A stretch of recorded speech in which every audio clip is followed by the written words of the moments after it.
我来了。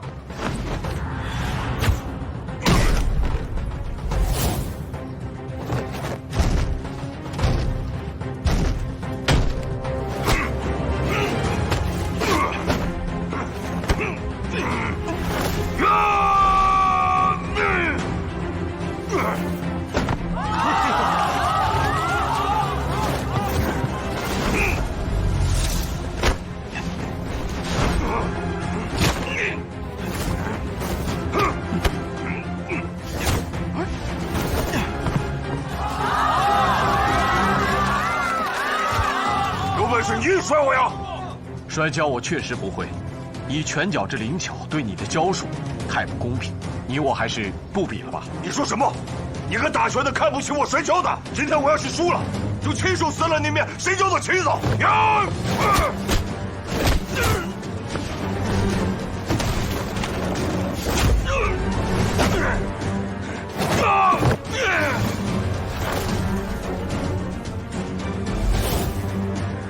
你不是拳脚灵巧吗？怎么不打？这是在我的精武门门前，怎么着我也得让你几招。我让你狂！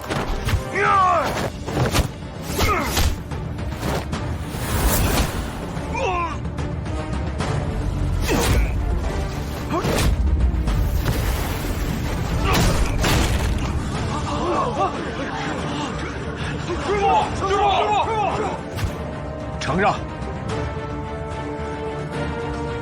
用不着你扶我。师傅，师傅，让开！拿我的裙子来！壮士何须如此？我说了，输了就撕了这旗。这旗上写的是“神交”二字，意思是摔跤无人能及。你我二人比的并非摔跤，况且拳脚与教术的规则大相径庭，故而没有胜负之分。你又何必撕掉这面旗子呢？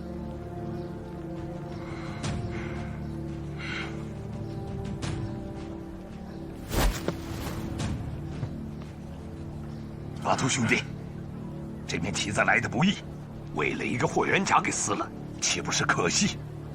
他说的也不是没有道理，摔跤和拳脚本来不同，分不了胜负。你先退下，待老夫和他决一雌雄。那就有劳雷大侠了。走。霍元甲，你拳脚功夫果然不俗，难怪你目中无人。雷老前辈，报上的声明有误会，且听袁甲解释。哎，雷大侠，您的武功绝非华而不实，虚而无用，少跟他理论，护上武林的颜面全靠您了。拿刀来！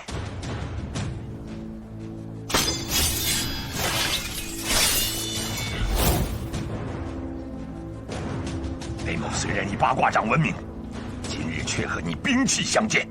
雷老前辈，不要听别人的挑唆，且听我解释。少啰嗦！你不拿兵器吗？那可就别怪老夫不客气了，吃我一刀！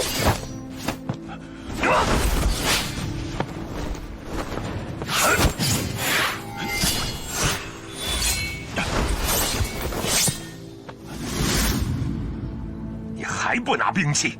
前辈非比不可，非比不可！师傅，我去给您取霍家枪来。不，雷老前辈用的是刀，取刀来。是。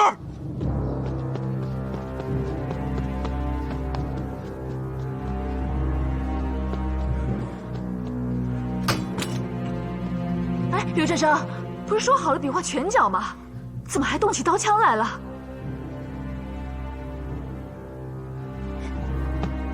快扶我出去！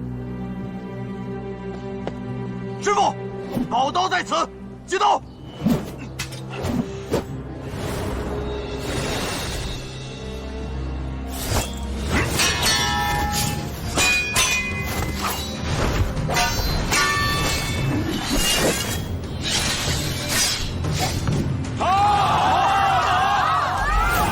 文家，我已攻出10刀，你为何不还手？您是前辈，晚辈礼让，理所当然。哼！果然是巧舌如簧。你若是懂得江湖规矩，又怎能得出那样的声明？今天说的再好听，雷某刀下也不会留情。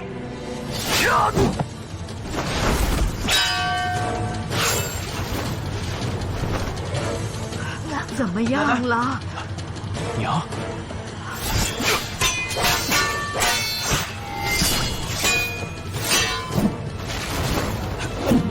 我儿子没伤着吧？住手！雷老前辈刀法不凡，袁家甘拜下风了。霍元甲，你想用这种方法羞辱于我？雷门，元甲，母亲大人是来给你助威的。他老人家说了，既上擂台，专心应战。霍家是武林世家，你可不能给祖上丢人呐。对，元甲，你以1敌3，已胜2场在先，这一场只要专心比，无论胜负，你都已经升镇上海滩。好。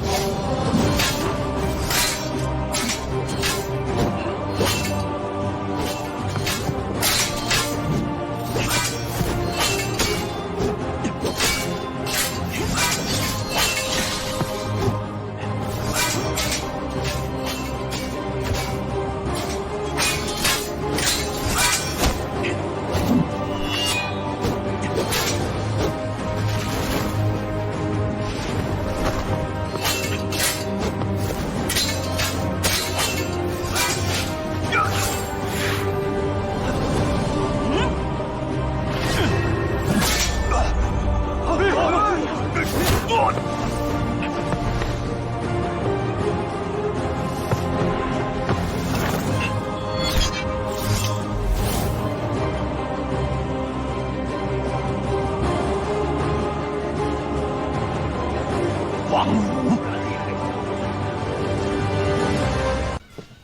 师傅，来了位贵客，看着派头像是武林前辈，说是来道喜的。哦，我这就来。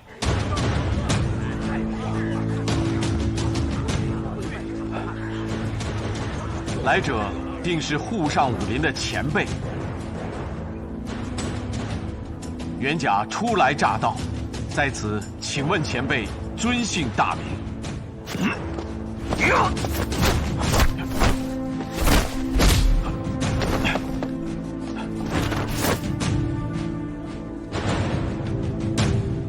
老头儿，你不是来道喜的吗？怎么还动起手来了？哎，大友，刚才这位前辈是在试探为师的武功呢，不得无礼。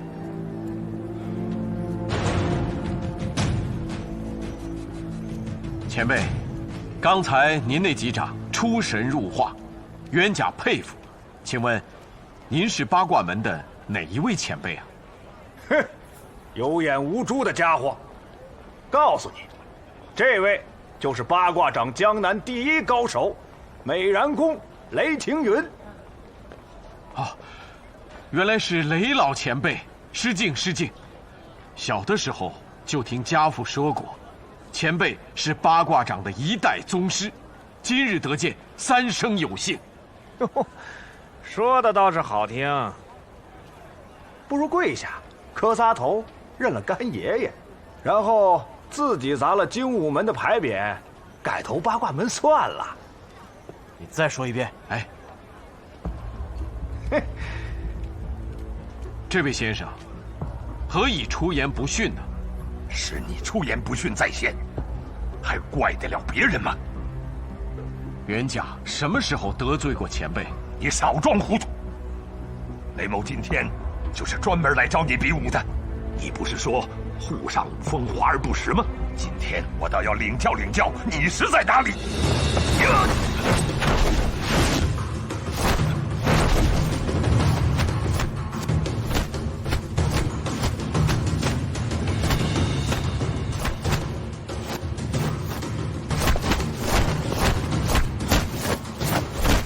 且慢，前辈，您的指责让袁甲如坠云里雾中，不知是受了何人的挑拨。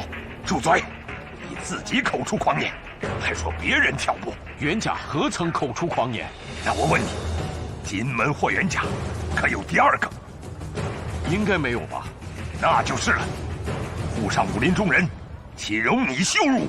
就是，你霍元甲也太狂妄了，就会东躲西闪的。霍元甲，话说的这么响，你到底练没练过武啊？对呀，让开，让开，让开！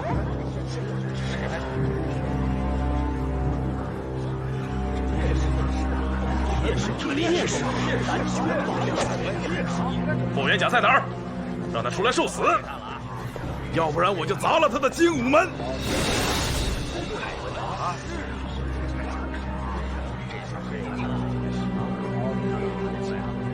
你就是霍元甲？幸好雷兄掌下留情，这小子还有气儿，要不然我真要后悔来晚了。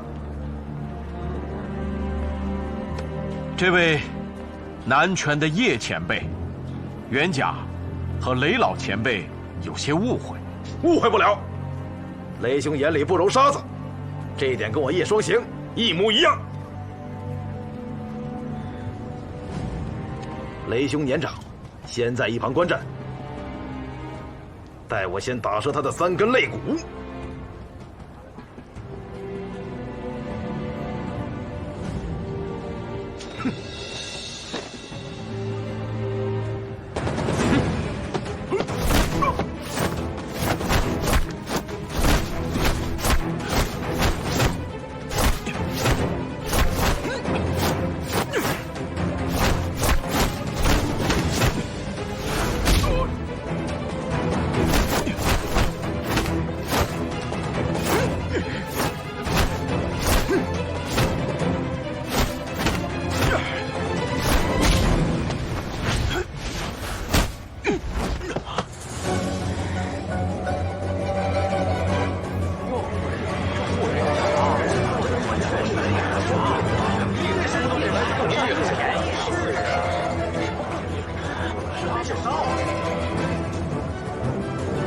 有两下子，生死文书。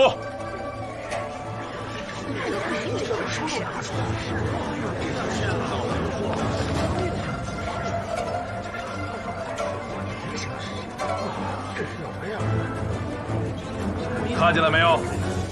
我已签了字，该你了。签了文书再过招，胜负在人，生死在天，打死你活该。两位前辈，袁甲初来乍到，确实不知哪里得罪，还望明示。少啰嗦！你羞辱我们的话，难道还想让我在这再说一遍吗？赶紧签了文书，我已经等不及了。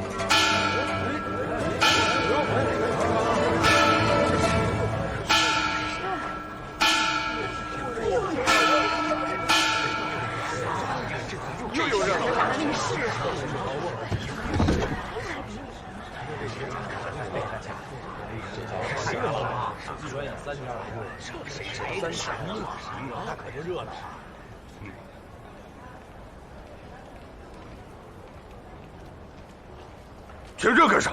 多此一举！你们让开，看我把他摔成肉泥！诸位，袁甲初创精武门，确实未曾逐一登门，虽然有礼数不周之嫌，但以登报声明，也算拜了沪上武林诸前辈的码头。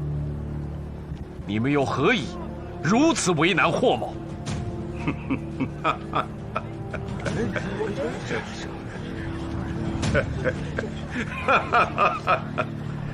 你那个声明也叫拜码头，笑话！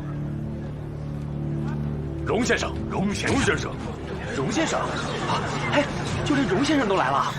看了报纸我就想，姓霍的如此狂妄，我琢磨着得有人来教训教训他呀。所以这一大早就赶来看热闹，没想到3位大侠早到了。霍元甲，你既出狂言，就说明你早就有心理准备，别卖关子了。这3位可都是沪上武林响当当的人物。霍元甲，你想跟谁先比啊？自己挑吧。这位先生，霍元甲未曾想过和任何人比武，更何况这里也不是比武的地方。不是比武的地方。哦，我明白了，你是嫌没有擂台呀？是，高手对决是要有个擂台，这好办。红玉堂的人在吗？哟，这是要打擂台，请荣先生吩咐。找些木匠在这儿搭个擂台。是。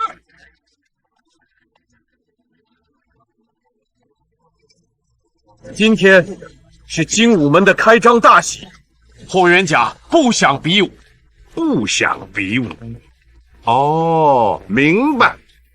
上海滩我们最讲究腔调，今天是你的好日子，万一把你打死了，那多难看呢。我说，3位大侠，给我荣某一个面子，延缓1天啊！待明天擂台搭好了，在这个擂台上再好好教训这个乡巴佬。就是龙先生。好了，大家都散了吧，明天再来看热闹。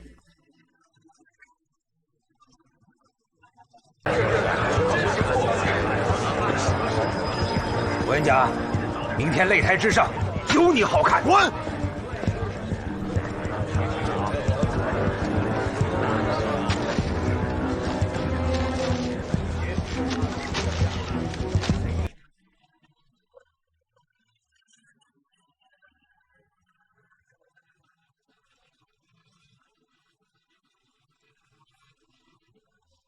龙进孙何在？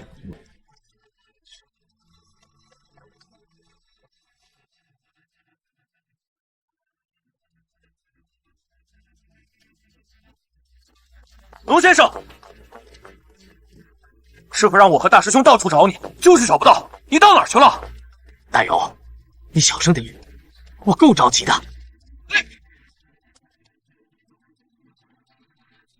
龙进孙，门口的这些人，你怎么解释？我跟你说了也没用。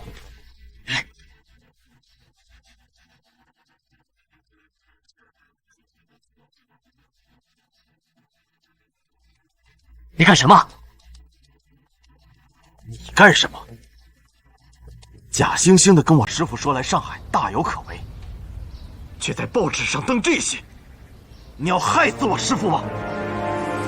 我是袁家的结义兄弟，你应该叫我师叔，你没资格教训我，没资格教训你，我打你！刘振生，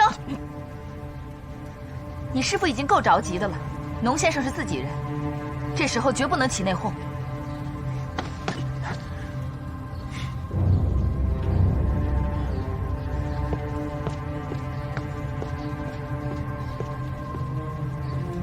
嫂夫人，请听我解释。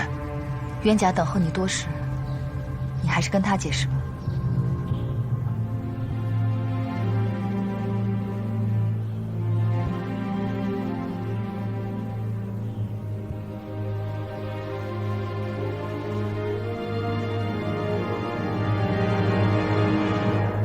袁甲，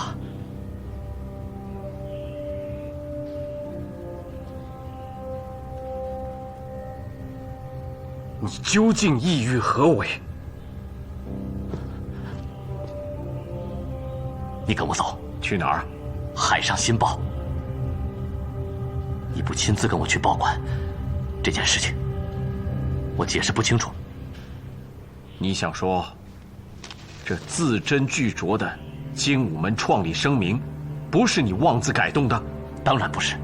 那这报纸上刊登的内容是怎么回事？这件事情，报馆的总编应该最清楚。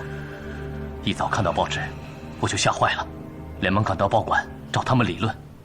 可是等了大半天，也没等到那个姓曹的总编。报馆的人说，他熬了半夜改稿子，回家睡觉去了，要午后才到报馆。我怕精武门出乱子，就想先回来看看。袁家，你跟我一起去报馆，亲自查个明白。这件事情太大了，我不想在俩心里记上疙瘩。什么呀，师傅，您不能跟他去，他居心叵测，别再设好什么圈套等着您呢。对，师傅，这个姓农的已经害死了3师兄，师傅你不能再信他。大友，你知道的，阿发是我的亲外甥，是我在这个世界上最亲的人了。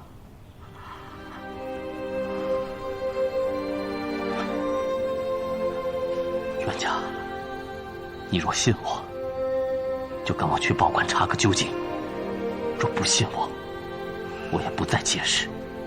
就算你我今生从未相识。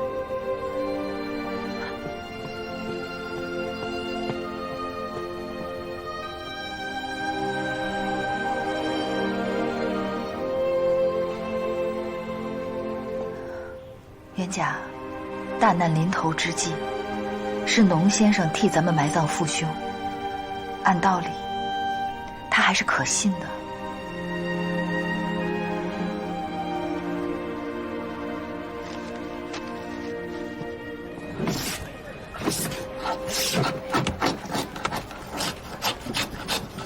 大家抓紧干啊！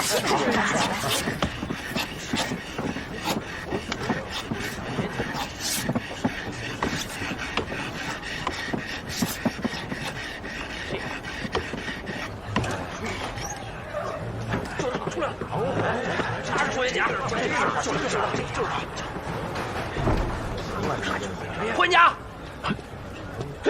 你们加油！加油！怎么着？干嘛？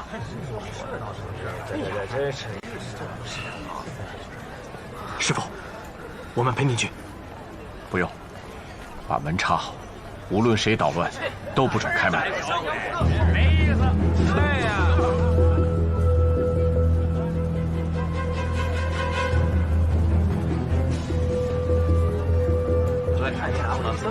慢走啊！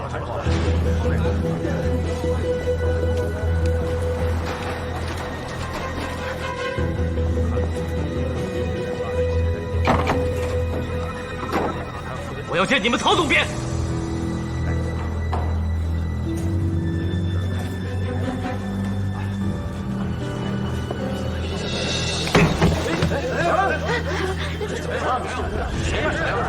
谁在报馆闹事啊？啊？是谁干的？愣着干嘛呀？给巡捕房打电话呀！这人是谁呀？姓曹的，谁让你改了精武门的声明？报馆的曹叔何在？是你呀！来来来，我正好有事儿找你。来来，进来说。来，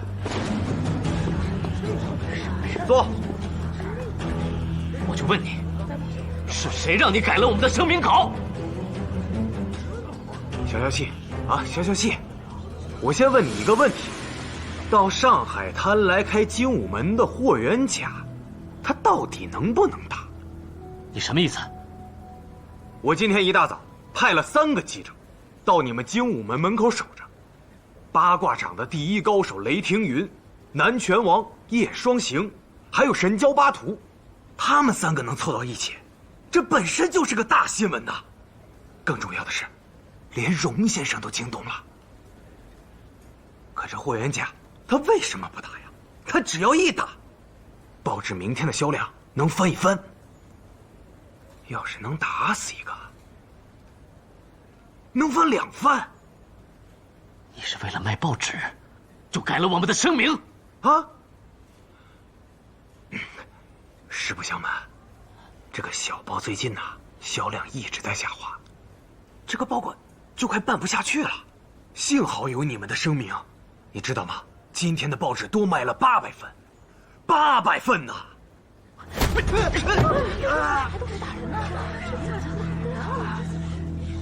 打得好，打得好！你打完我，我也就心安理得了。不改你的声明，我这报馆就要关门了。外面这些人，从编辑到记者，从职员到乡里，大家的饭碗就都没了。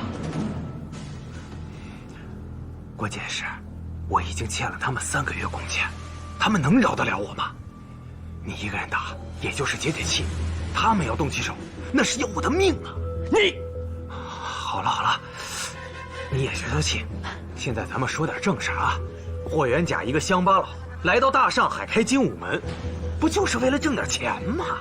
本来就是个打拳的，难道还怕比武？你回去跟他好好说，明天一定得打，不然我这报纸的销量又要下去了。这样，我报馆的收入分你们一半，好不好？你无耻！我掐死你！景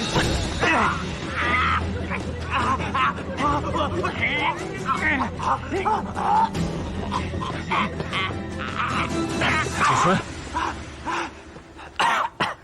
小农子，我告诉你，报馆可在租界里，你敢行凶，是要被巡捕抓去枪毙的。喂，景孙，你又是谁啊？霍元甲。你就是霍元甲？看你这文文静静的样子，不会一上场就被人给打死吧？那我这新闻可就没得做了。道义有道，姓曹的，你连贼都不如。我，金孙，咱们走。一定要让他打啊！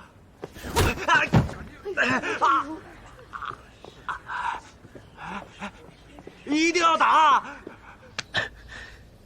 真没想到，碰上这么个无赖。元甲，是我对不起你，让你把整个上海的武林都得罪了。现在解释也解释不清楚，我看只有连夜走了。走？金门霍元甲的名字已经出现在报纸上，若是就这么走了，岂不被别人嘲笑？那怎么办？难道还真的逼我啊？你还记得你是怎么劝我来上海的吗？精武门既开，哪有随便关门之理？欲推我精武之道，借擂台扬威，也许是必经之路。有些事，有些人，躲是躲不掉的，就像阴司。元甲，你变了。你不是说我来上海滩大有可为吗？奋进的人生，自当轰轰烈烈。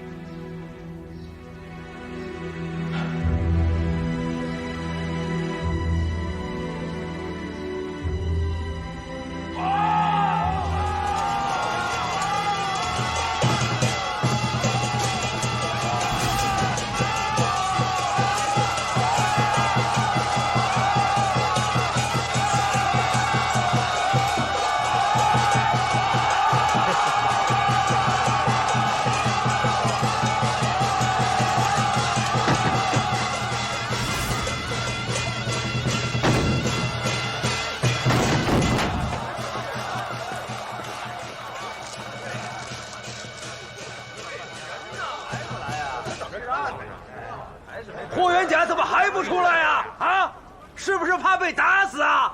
趁天黑带着一家老小跑了吧？请大家安静一下，大家安静一下，请大伙放心。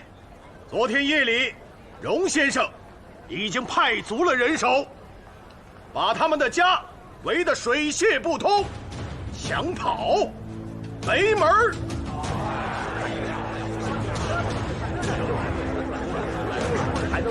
荣先生，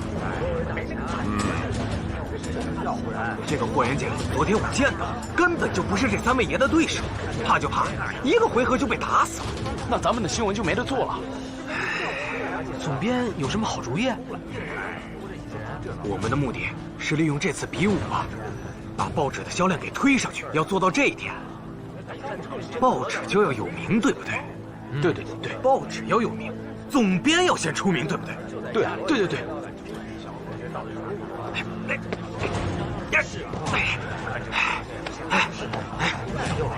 推上去。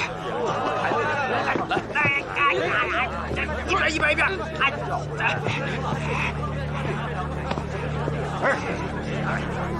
你上来干什么？啊！我是海上新报的，我说两句啊。你，沪上武林的各位高手，扬昌里弄的诸位贤达，大家好。鄙人就是海上新报的总编曹达人。霍元甲的声明就是刊登在本报的。对了，在座可能还有很多人呢没看过报，没关系，现在我就再念一遍给大家听一下啊！报纸，大家看清楚，海上新报昨天的新闻，拳打江南门派，脚踢沪上武林，这个就是霍元甲声明的标题。世人言，江南之地，物华人杰，沪上里弄，卧虎藏龙。今门霍元甲，自幼习武，至今30载，行走江湖10余年，未尝败绩。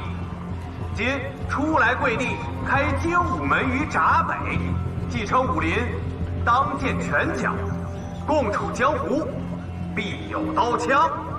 元甲以凛冽之姿踏入上海，推精武之门是小，革沪上武风是大。沪上武风何也？华而不实，虚而无用也。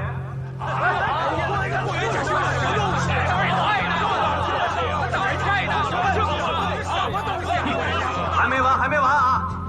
拳打江南门派，脚踢沪上武林。霍元甲欲以一己之力扭转沪上武风。今日广布，若有异议者，铁拳以待。今门霍元甲。霍元甲太狂了，让他出来！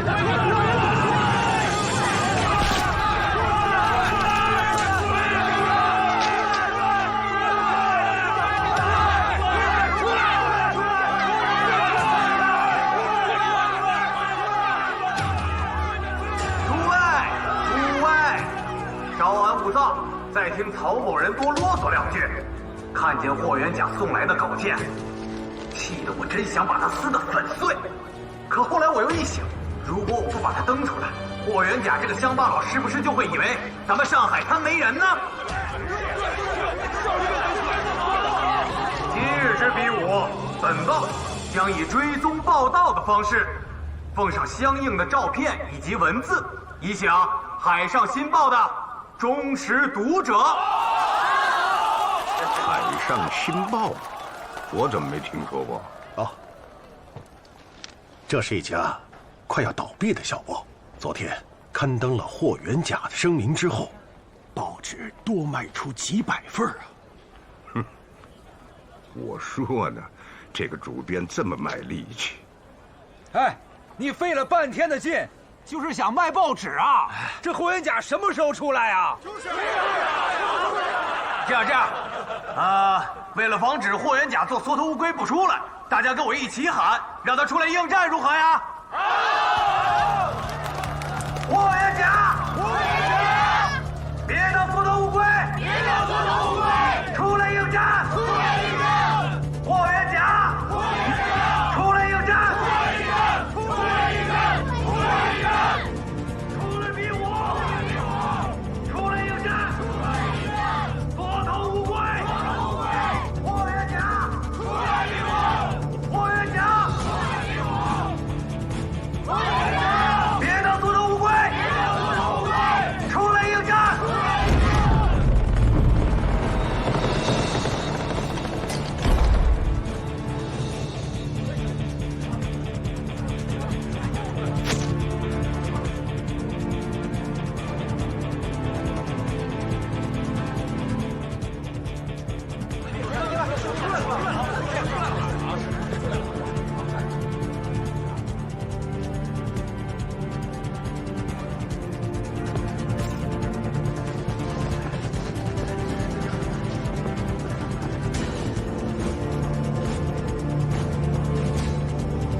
霍元甲，请签生死文书。既是比武，点到为止，既分输赢，又何必签生死文书？那可不行！你没看见我们都签了吗？我巴图这可是破例，就是把你摔死。你媳妇告我讹我的银子。霍元甲，我3人都已签了生死文书，你若不签，便跪下，挨个叫爷爷，不比也罢。哼，姓霍的，你自谓以凛冽之姿踏入上海，挑起今日事端，现在擂台已经摆下，你却临阵退却，真是缩头乌龟。除非你在擂台之上学乌龟爬上3圈，雷某便饶你不死。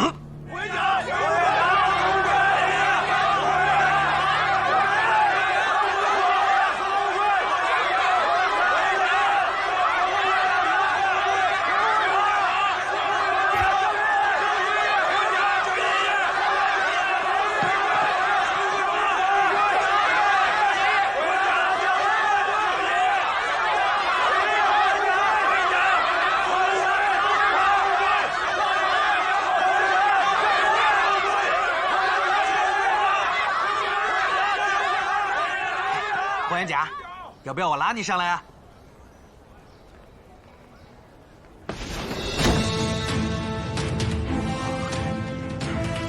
哎，看来不是吹的，练过呀！刚才大家也看见了啊，我要是没人帮忙，是上不来的，说明霍元甲的功夫肯定是比我强。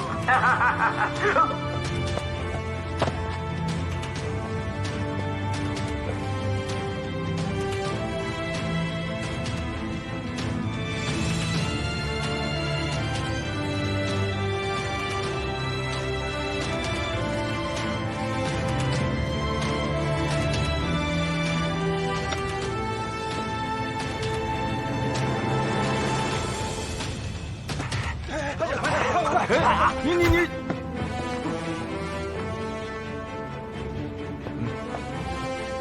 文书已签，胜负在人，生死在天，横尸擂台，对手无关。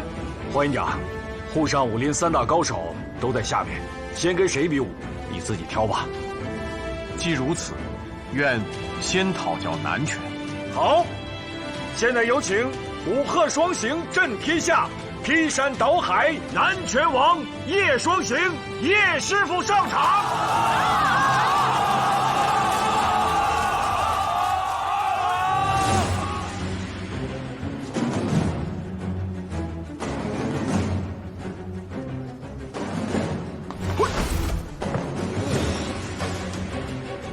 各位，这位叶师傅可是响当当的人物啊！10年前受咱们武林大会之邀，从广东来到上海，压着这个虎鹤双形。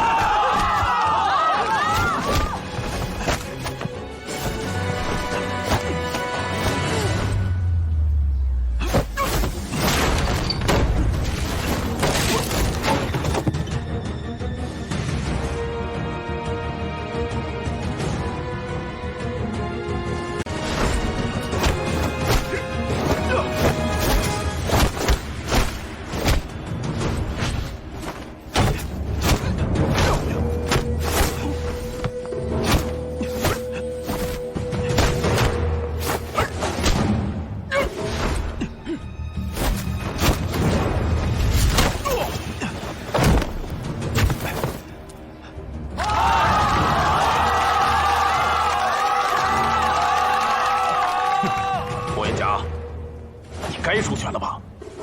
好，那我就恭敬不如从命。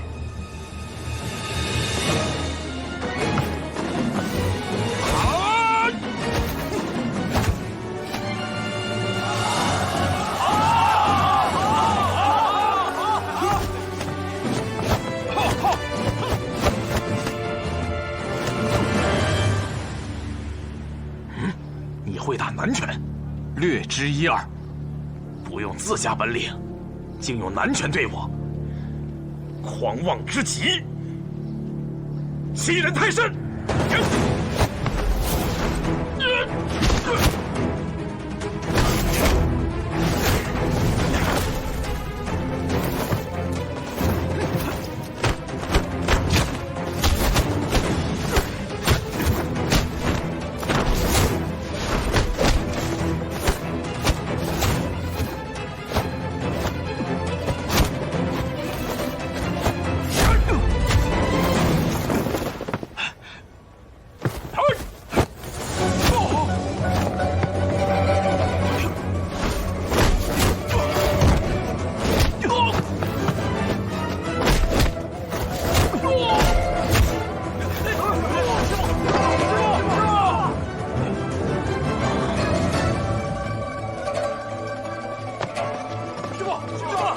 叶师傅承让了。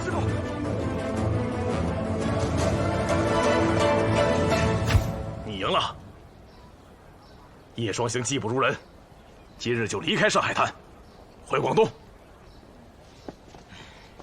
叶师傅，请留步。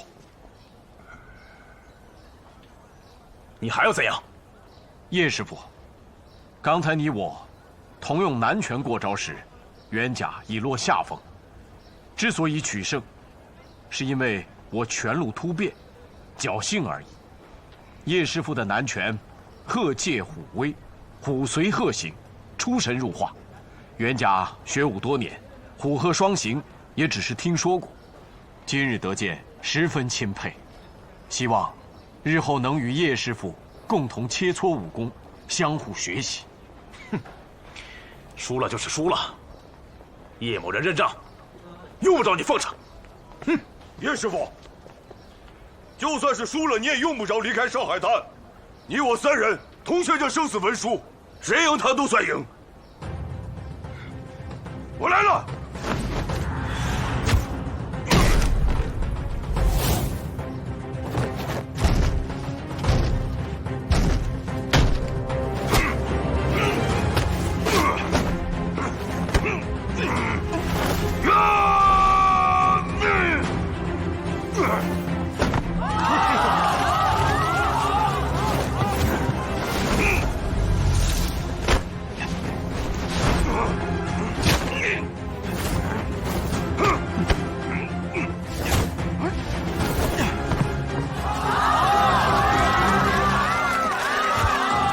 是你摔我呀！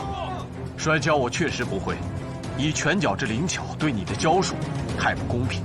你我还是不比了吧？你说什么？你个打拳的看不起我摔跤的！今天我要是输了，就亲手撕了那面谁家的旗子！呀！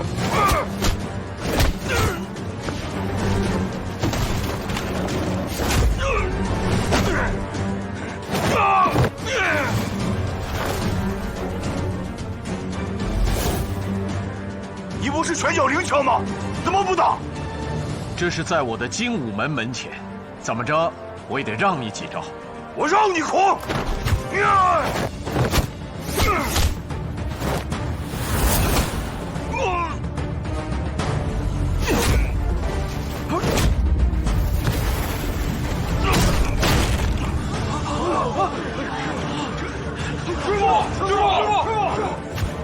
承让。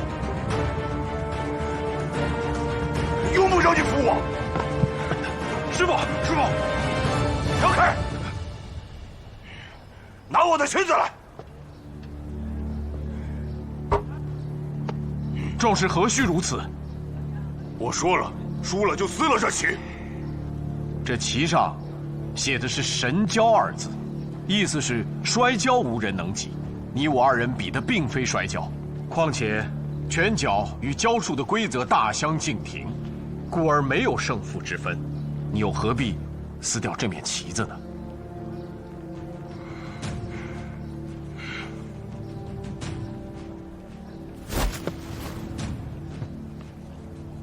阿图兄弟，这面旗子来的不易，为了一个霍元甲给撕了，岂不是可惜？他说的也不是没有道理，摔跤和拳脚本来不同，分不了胜负。你先退下，待老夫和他决一雌雄。那就有劳雷大侠了。走。霍元甲，你拳脚功夫果然不俗，难怪你目中无人。雷老前辈，报上的声明有误会，且听袁甲解释。哎，雷大侠，您的武功绝非华而不实，虚而无用，少跟他理论，沪上武林的颜面全靠您了。拿刀来！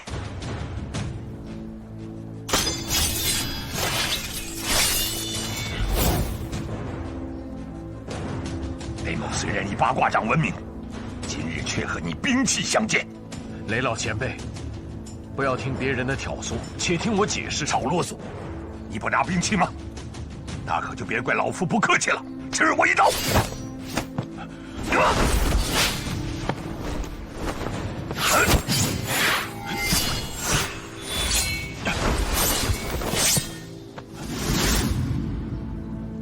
不拿兵器？前辈非彼不可，非彼不可。师傅，我去给您取霍家枪来。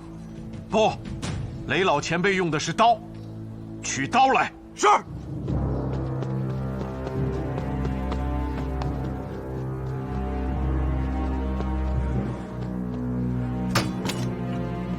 哎，刘振生，不是说好了比划拳脚吗？怎么还动起刀枪来了？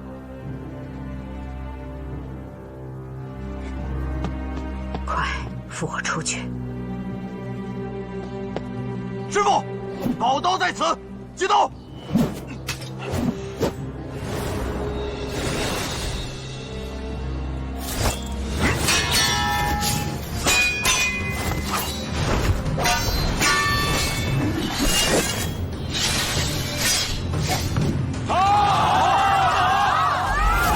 文家，围攻出世道，你为何不还手？您是前辈，晚辈礼让，理所当然。哼，果然是巧舌如花。你若是懂得江湖规矩，又怎能得出那样的声明？你今天说的再好听，雷某刀下也不会留情。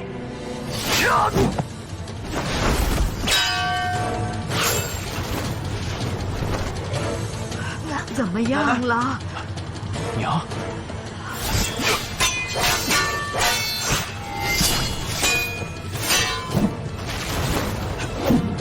我儿子没伤着吧？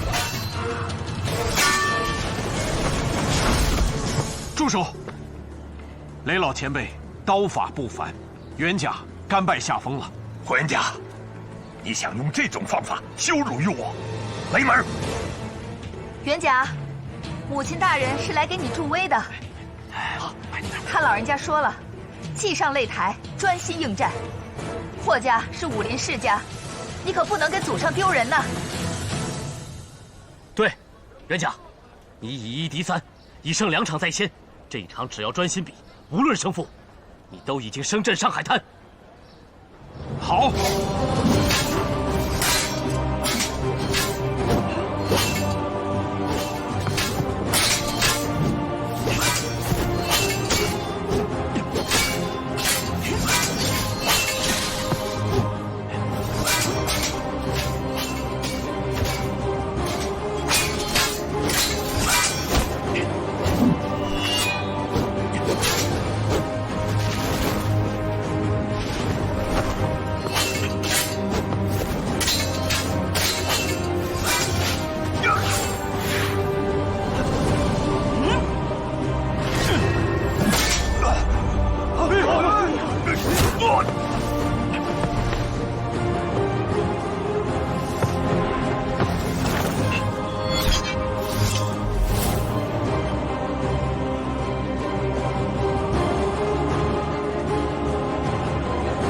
王武，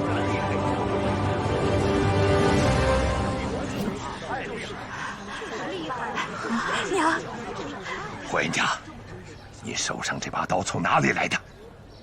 义兄遗物，已跟随我多年。大刀王武是你义兄？正是。怎么可能？你这后生晚辈，王武怎么会和你结义呢？霍元甲说的没错，戊戌年，大刀王武与金门霍元甲8拜结交，京津一带无人不知，只是大江阻隔，消息没传到上海而已。大刀王武，刀不离人，人不离刀，他已故去多年，宝刀为何没随他下葬，却在你的手里？庚子年，王武横遭不测，是霍元甲在洋人的枪口下，与京城朝阳门抢回王大侠头颅，才使得老英雄得以全尸安葬。可惜下葬时并未找到宝刀，后由王武友人相赠。元甲得刀后，便欲重新开棺，使其人刀合葬。我们劝他留刀于世，也是希望这口刀所代表着王武的浩然正气，可以长存人间。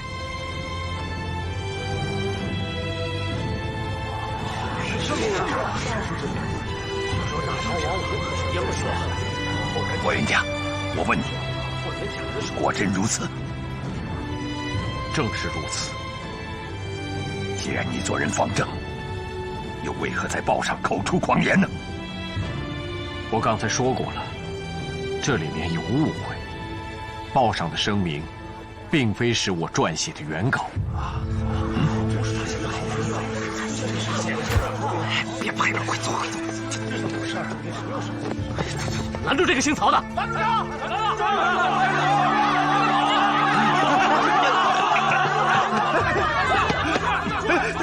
这里头一定是有什么误会啊！所以烦劳你这个大总编到擂台上，当着上海百姓的面，把误会说清楚。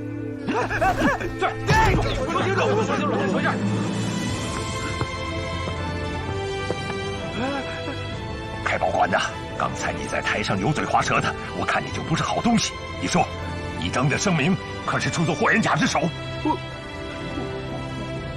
我确实是接的霍元甲的声明稿啊，只是我觉得他没把事说明白，我不过就是给他锦上添花，稍加润色了而已。说什么？稍加润色，锦上添花？锦孙，曹总编，该声明的原文，你是否还记得？我却记得。今日，众人之怒，不外乎因为海上新报的那份声明。但报上所登之声明，并非是我们送到报馆的那份，而是这位曹总编的篡改之作。是他写的！霍元甲，你的原稿是怎么写的？你说来给大家听听。好。因兹事体大，该声明的原文是我和晋孙贤弟字斟句酌而成，故记忆犹新。今日我便在这台上念给大家听，算作正式的声明。霍元甲拜沪上武林志士书，世人言江南之地，物华人杰。沪上里弄，卧虎藏龙。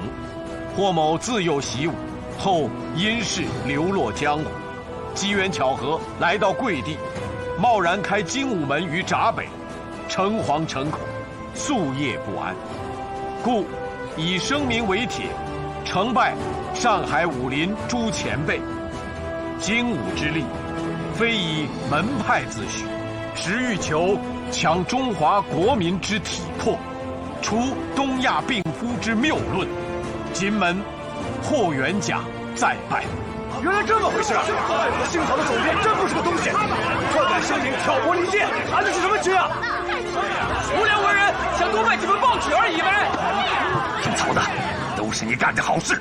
雷老前辈啊，我也是迫不得已才改了几笔，这报馆实在是经营不下去了。改了几笔，你倒轻巧。上海武林险些血雨腥风，看老夫不宰了你！雷老前辈，请息怒。霍元甲，姓曹的害你不浅，你怎么还替他说话？今日与上海武林诸位前辈高手拳脚相见，根源确实在这位曹总编，但他的报馆我去过，正如其所言，经营惨淡。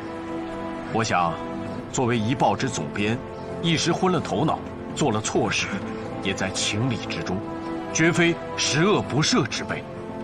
是，霍元甲，你这是曹某人的知己呀！住口，还狡辩！霍元甲，这头坏人绝不能轻饶他。雷老前辈，看在我的面子上，您就放过他吧。我想，他经过今日之教训，一定会痛改前非的。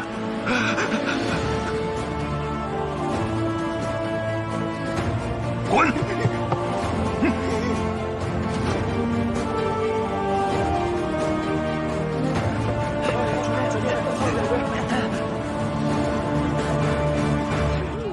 是这么回事啊！哎呀，这霍元甲人还不错呀，人还不错呢。霍元甲，我与大道王五交情甚深，他的人品我信得过。你既然是他的结拜兄弟，你的人品我信了。多谢雷老前辈。上海武林这么多英雄，竟都听信了一个小报的胡编乱造，险些酿成大祸，惭愧呀！雷老前辈，您千万别这么说。诸位，此事荣某人也有过错，在不明真相的情况下，就在这儿搭了擂台，有失礼数啊！霍叔，见谅。不敢。你初到上海就闹出了误会，正好今儿啊，来的人多，霍师傅有什么话想对大家说，借此机会尽请直言。多谢荣先生，袁家没什么要说的了。哎，别呀，你来上海开武馆，不是有很大的抱负吗？今天的机会可难得呀。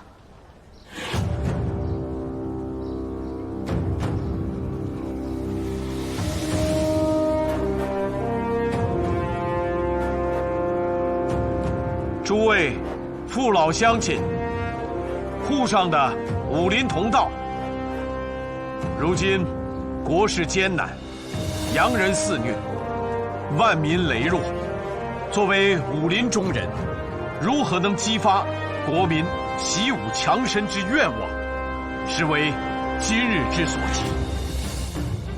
袁家以为，只要习武成为民众之习惯，身强体壮的人多了，东亚病夫的帽子自可摘除。所以，精武门希望广招愿意习武的后生，为国家之强盛、民族之未来尽微薄之力。说得好，霍大侠武功高强，我愿意跟你习武。霍元甲说的对，我送我孙子来精武门。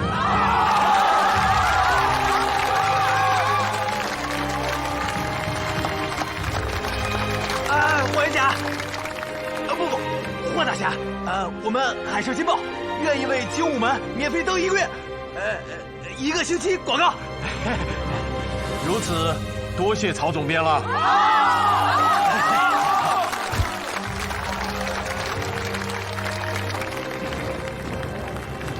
荣先生，今天霍元甲算是出尽了风头，其他武馆交行的生意怕是不好做了。上海滩的武林原本就群龙无首，来个霍元甲，这不挺好的吗？看来您挺器重他呀。哎呀，霍元甲是个难得的人才呀，待会儿给他送个帖子，请他到家里边来喝茶。是。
师傅，你个败家子，怎么这么早就回来了？码头上的活干完了没有？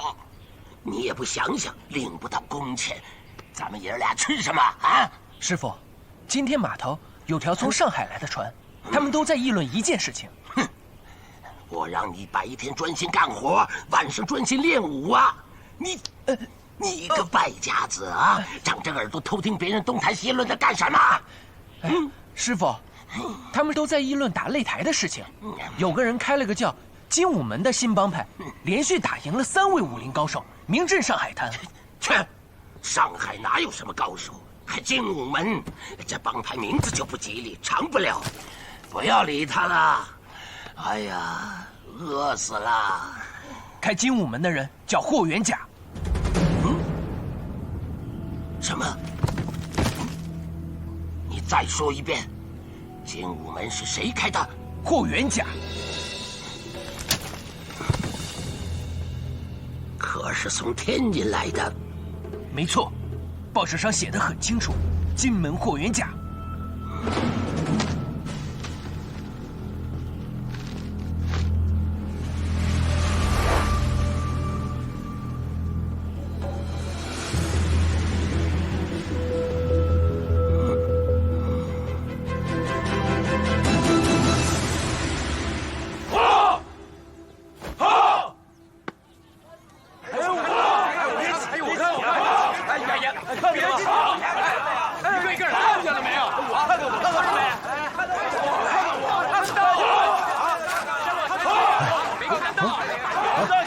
大清早的，精武门就有这么多人练武了啊！那是上海滩最红火的武馆，这武馆要赚很多银子吧？不要看着眼馋啊，人家师傅厉害，金门霍元甲霍大侠，上海滩没对手的。哎，你看，这几个后生都是来报名的，还没报上呢，要等到晌午人家才会出来见。体格不好的，选不上的。是。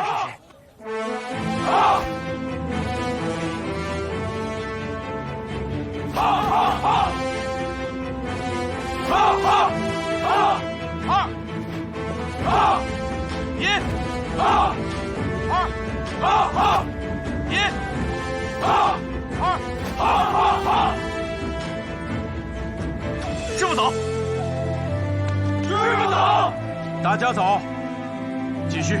哎，1，好，2，好。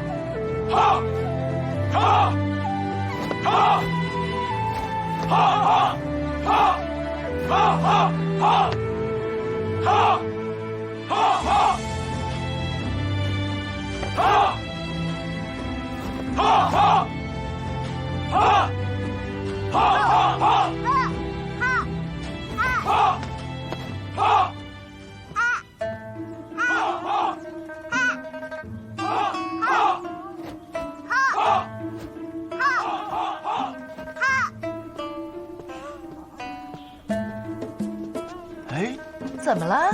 娘，被我爹发现了。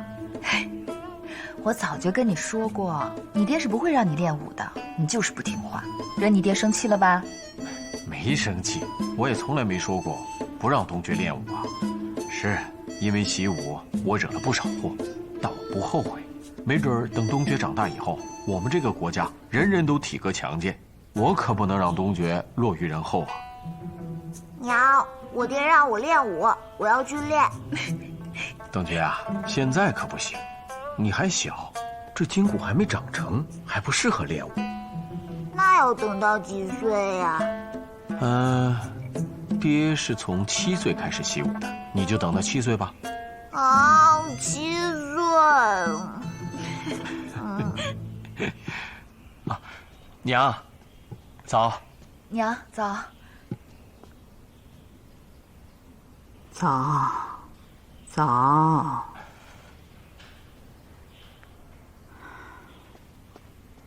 哎，开饭了，开饭了！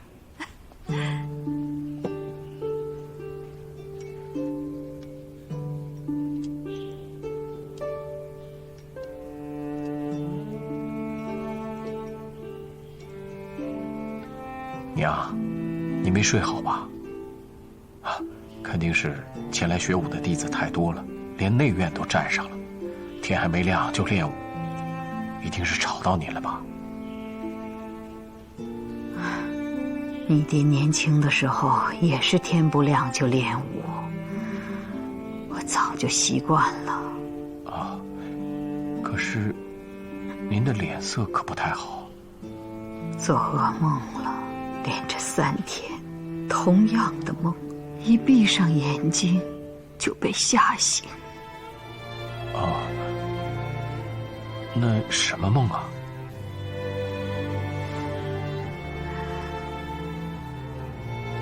梦见我儿子在擂台上和别人比武，被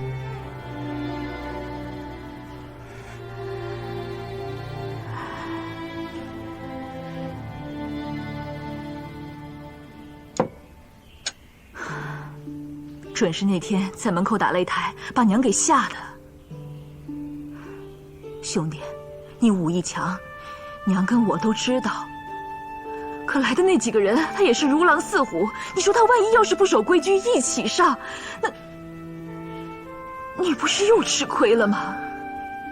毕竟我们一家人来到上海滩，人生地不熟，不是？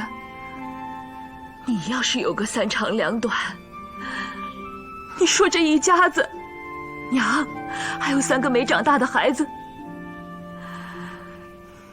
，14个，妹妹可又怀上了。大嫂，娘，今晚睡觉前我给您烫脚，脚烫舒服了就睡踏实了。夜里我被吓醒了，都不敢再合眼呢，怕闭上眼睛，冤家就在擂台上和别人打架。我就只能眼睁睁地看着房梁，可我这眼神太不争气了，我看着看着就什么都看不见了。娘，您本来眼睛就不好，可千万不能再这样了。要是想让娘睡得安稳，除非你答应娘一桩事。你说，别说1桩，就算100桩、1000桩，儿也都应您。从今往后，你不许再上擂台，你不许再和任何人比武。这……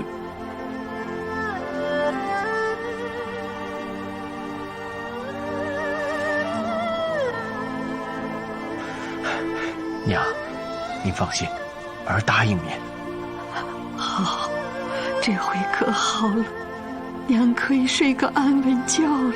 哎。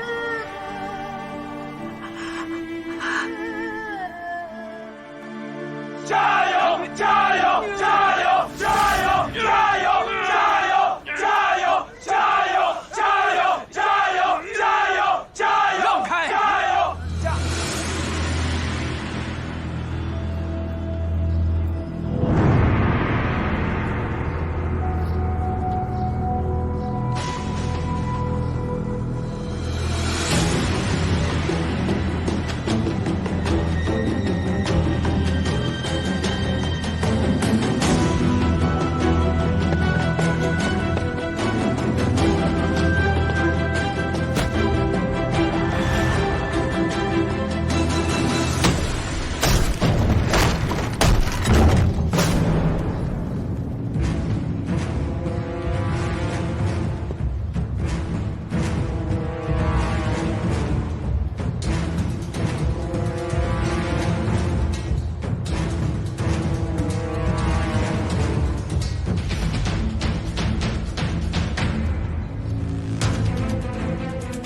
进别人家不知道叫门吗？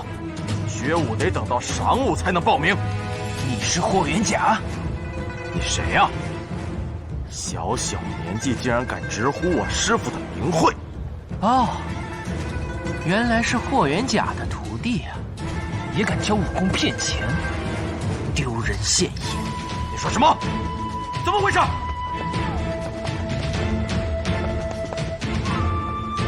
谁啊？在下霍门大弟子刘振生，敢问这位壮士，尊姓大名？无名小辈，不配知道我的姓名。你们开的武馆叫精武门，对吧？那就叫霍元甲出来，我看看他的武功到底有多精。存心来捣乱的是吧？看我怎么教训你！大妖，我是大师兄，教训他，我来。我师父来上海成立精武门，为的是光大中华武学。我们不想与任何人为敌，可是有故意来捣乱的，我们不怕。那就来吧，刚好拿你活动活动筋骨，活动开了，待会儿好收拾霍元甲。狂吐猪口，看招！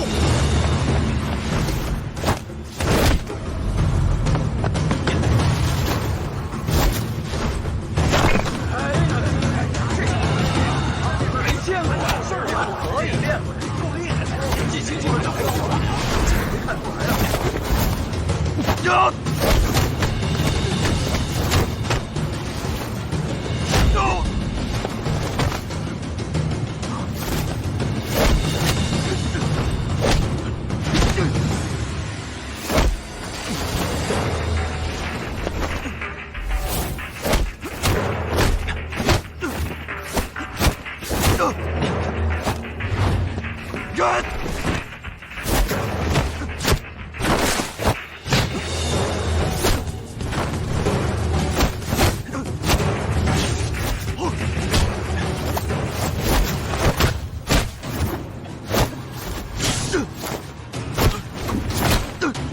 这么打下去，要打到什么时候啊？嘿。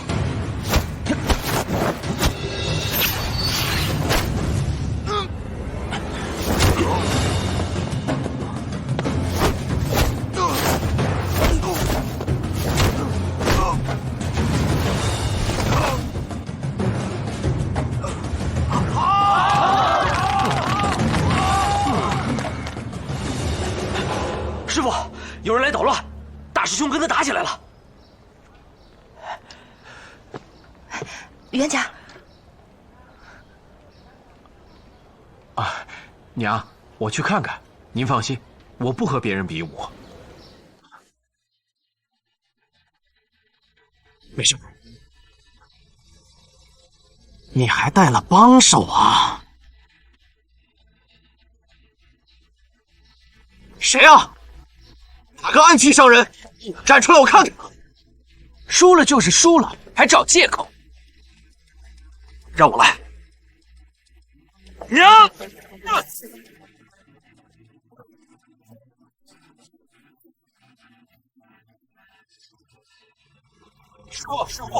师傅，怎么回事？是来捣乱？师傅，大师兄他输了。我没输，他们用暗器。哪儿？我看看。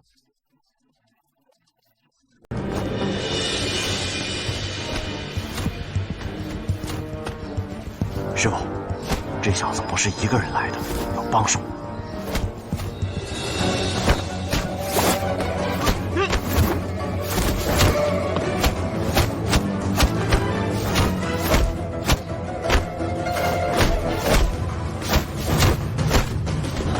这个比刚才那个还厉害呀！照这么下去，体力就耗尽了。哎呀，待会儿怎么打霍元甲呀？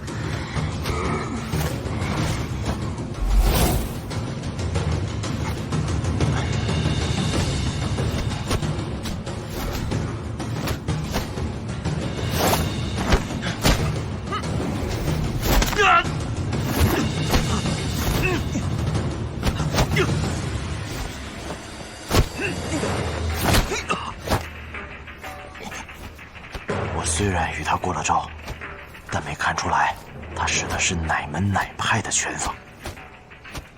此人学艺很杂，应该拜过很多师傅。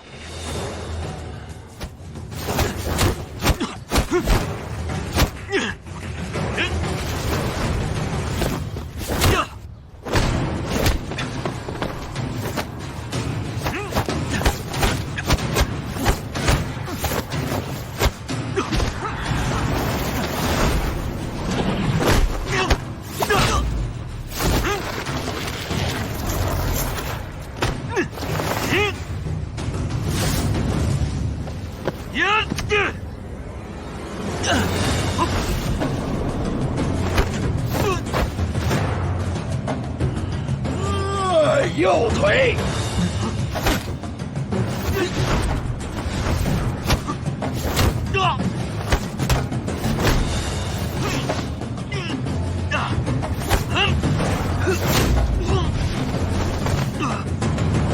大友，大友，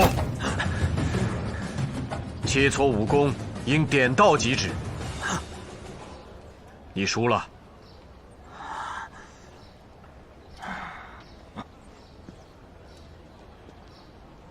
在下精武门霍元甲，请问阁下尊姓大名？你就是霍元甲，徒弟教的不行啊，一个不如一个。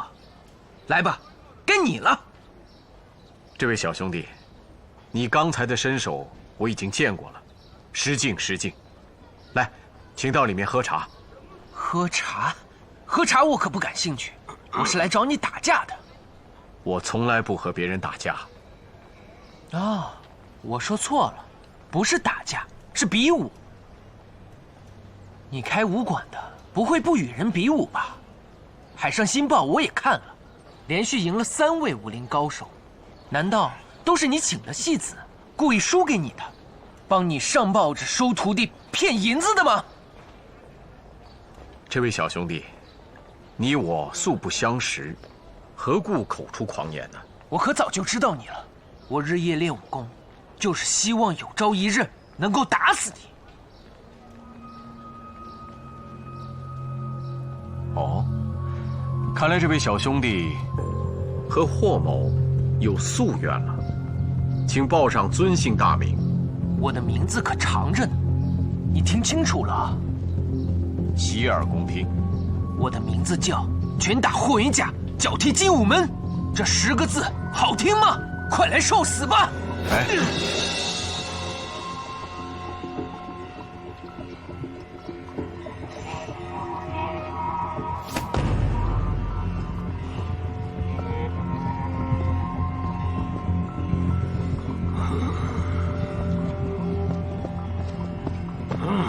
前辈大驾光临，有失远迎，请恕罪。前辈，我只不过是个叫花子。我的徒弟许大友半个月前练功伤了右腿，经过医治后，已经好得差不多了。若不是精通武学的前辈，又怎么能够看得出来啊？名不虚传呐，霍元甲。哎，徒弟啊，你跟他打的时候可得多当心呐。师傅，你放心吧。霍元甲，别再婆婆妈妈的，赶快过来受死！